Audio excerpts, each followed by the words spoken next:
নমস্কার, চলে এসেছি আজকে প্রশ্ন উত্তর নিয়ে। তাই তোমরা খাতা পেন রেডি করো এবং প্রত্যেকটা প্রশ্নের উত্তর নিজেরা নিজের খাতায় লিখে রাখো এবং শেষে আমায় কমেন্ট করে জানাও যে তোমরা কতগুলো সঠিক উত্তর দিয়েছো। তাই আর বেশি কথা না বলে চলো শুরু করা যাক।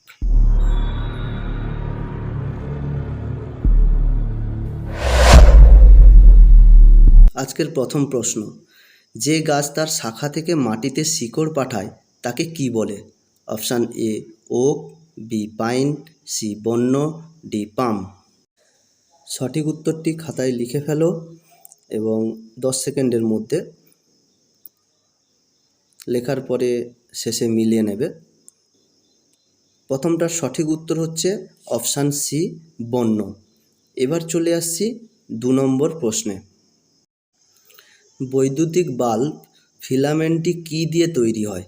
অপশান এ তামা, বি অ্যালুমিনিয়াম, সি সীসা, ডি টাংস্টেন। আপনারা নিজেদের খাতায় উত্তরটি লিখে ফেলেন এবং সবার শেষে গিয়ে মিলিয়ে দেখবেন কতগুলো সঠিক উত্তর দিয়েছেন। এটার সঠিক উত্তর হবে অপশান ডি টাংস্টেন। চলে আসছি 3 নম্বর প্রশ্নে। বাতাসে নিচের কোন গ্যাসের উপস্থিতির কারণে পিতল বাতাসে বিবর্ণ হয়ে যায়? Option A oxygen, B hydrogen sulphide, C carbon dioxide, D nitrogen. আপনারা আপনাদের খাতায় উত্তরটি লিখে ফেলুন।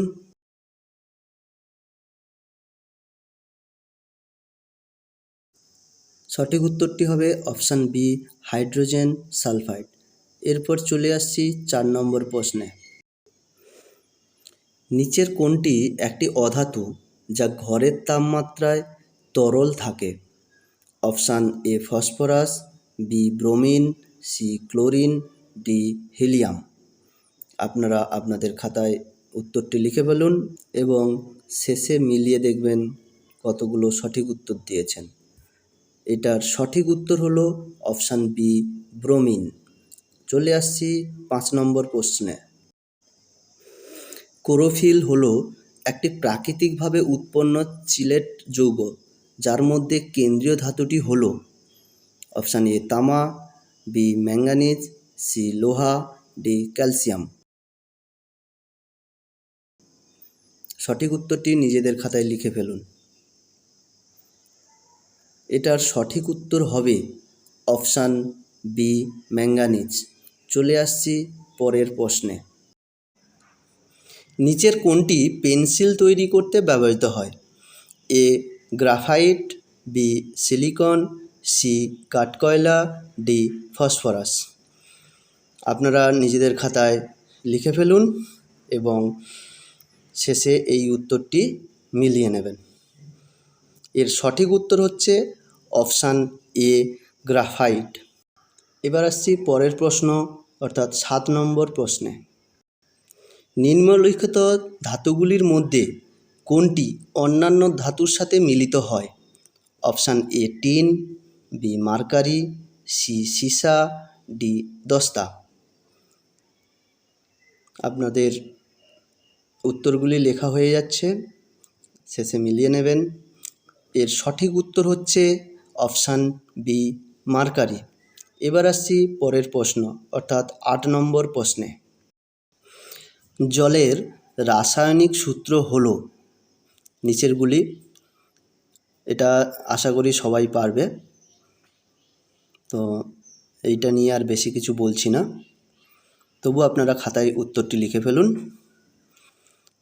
আর আমি বলে দিচ্ছি এর সঠিক উত্তর হচ্ছে অপশান বি H2O। চলে আসছি পরের প্রশ্ন অর্থাৎ 9 নম্বর প্রশ্নে। কোন গ্যাস সাধারণত বৈদ্যুতিক বাল্বে ভরা থাকে? Option A nitrogen, B hydrogen, C carbon dioxide, D oxygen. আমরা প্রত্যেকেই জানি বাল্বের মধ্যে কোনো না কোনো গ্যাস থাকে, তো খাতায় উত্তরটা লিখে ফেলুন।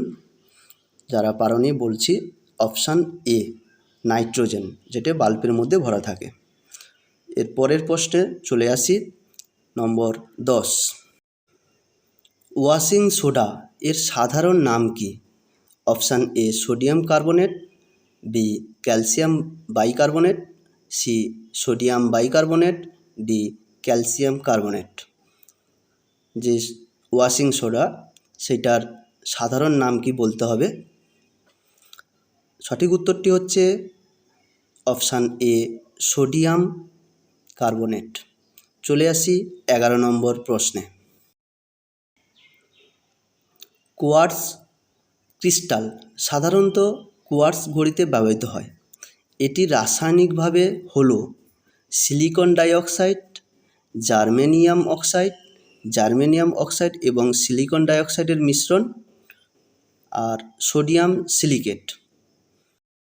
আমার চ্যানেলটি যদি ভালো লাগে তাহলে একটা লাইক করে আমাকে জানিয়ে দিও। আর 11 নম্বর কোশ্চেনের সঠিক উত্তর হচ্ছে অপশান এ সিলিকন ডাইঅক্সাইড। চলে আসছি পরের কোশ্চেন অর্থাৎ 12 নম্বর প্রশ্নে। কোন গ্যাসটি গ্রিনহাউস গ্যাস নামে পরিচিত নয়? আমরা সবাই গ্রিনহাউস গ্যাসের নাম শুনেছি। এবার এখানে কিন্তু 3খানা গ্রিনহাউস গ্যাসের নাম আছে। এবার বলতে হবে একখানা যেটা গ্রিনহাউস গ্যাসের মধ্যে পড়ে না, সেটার নাম কি? তো সঠিক উত্তর হচ্ছে অপশান ডি হাইড্রোজেন। চলে আসছি পরের প্রশ্ন অর্থাৎ 13 নম্বর প্রশ্নে। ব্রোমিন হলো একটি ড্যাশ। ব্রোমিন কি? অপশান এ কালো কঠিন পদার্থ, বি লাল তরল পদার্থ, সি বর্ণহীন গ্যাস, ডি অত্যন্ত দাহ্য গ্যাস। আপনারা ব্রোমিন নাম শুনেছেন হয়তো, তা খাতায় সঠিক উত্তরটা লিখে ফেলুন। এর সঠিক উত্তর হচ্ছে লাল তরল পদার্থ। চলে আসছি পরের কোশ্চেন 14 নম্বরে। নিচের কোনটি পৃথিবীর সবচেয়ে কঠিন পদার্থ হিসাবে ধরা হয়? অপশান এ সোনা, বি লোহা, সি হিরে, ডি প্লাটিনাম। তো যদিও কারোর অজানা নয়, তবু প্রশ্ন দেওয়া হয়েছে, সঠিক উত্তরটি লিখে ফেলুন। এর সঠিক উত্তরটি হচ্ছে অপশান সি হীরা অর্থাৎ ডায়মন্ড। নেক্সট কোশ্চেন 15 নম্বর প্রশ্ন। যে ধরনের কয়লা জমাতে মূল উদ্ভিদ উৎপাদনের স্বীকৃতি চিহ্ন রয়েছে তা হলো কি? বিটুমিন, অ্যান্থাসাইট, লিগনাইট, পিট। সঠিক উত্তরটি খাতায় লিখে ফেলো।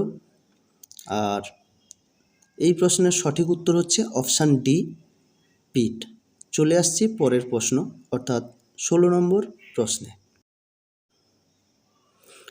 টেট্রাইথিল সীসা হিসাবে ব্যবহৃত হয় কোথায়? এই সীসাটা কোথায় ব্যবহার করা হয়? অপশান এ ব্যথা কমানোর ওষুধ তৈরিতে, বি অগ্নি নির্বাহক যন্ত্রে, সি মশার ওষুধ তৈরিতে, ডি পেট্রোল সংযোজনের জন্য। সঠিক উত্তরটি খাতায় লিখে ফেলো। আর এর সঠিক উত্তর হচ্ছে অপশান ডি পেট্রোল সংযোজনের ক্ষেত্রে এই সীসাটি ব্যবহার করা হয়। আসছি পরের প্রশ্ন। তো প্রশ্ন নম্বর হচ্ছে 17। নিচের কোনটি লুব্রিক্যান্ট হিসাবে ব্যবহৃত হয়? A graphite, B silica, C iron oxide, D হীরা। আপনারা আশা করি সবাই খাতার মধ্যে সঠিক উত্তরগুলো লিখে রেখেছেন। এই নিচের লুব্রিক্যান্ট হিসেবে ব্যবহার করা হয় অপশান এ গ্রাফাইটকে। আসছি পরের প্রশ্ন অর্থাৎ 18 নম্বর প্রশ্নে। গভীর সমুদ্রে ডুবুরিরা শ্বাস প্রশ্বাসের জন্য বায়ুতে নাইট্রোজেনের প্রতিস্থাপন নিষ্ক্রিয় গ্যাস হিসাবে কি ব্যবহার করে? Option A argon, B xenon, C helium, D krypton. সঠিক উত্তরটি একটু পরেই বলে দিচ্ছি। যারা সঠিক উত্তর লিখে ফেলেছ ভালো। সঠিক উত্তরটি হচ্ছে অপশান সি হিলিয়াম। আসছি 19 নম্বর প্রশ্নে। বিভিন্ন ধরনের ঢালাইয়ে ব্যবহৃত কোন কোন গ্যাস অন্তর্ভুক্ত হবে?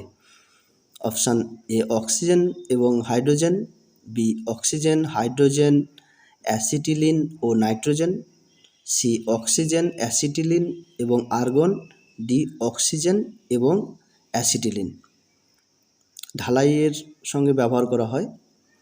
তো সঠিক উত্তর হচ্ছে অপশান ডি অক্সিজেন ও অ্যাসিটিলিন।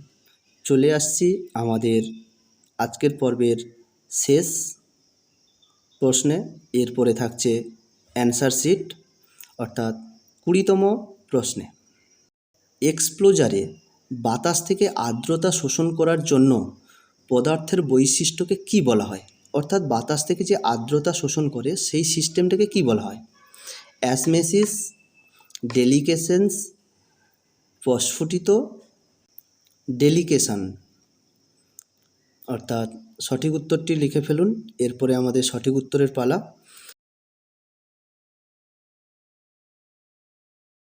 এই প্রশ্নের সঠিক উত্তর হচ্ছে অপশান বি ডেলিকেশনস। সবাইকে অসংখ্য ধন্যবাদ।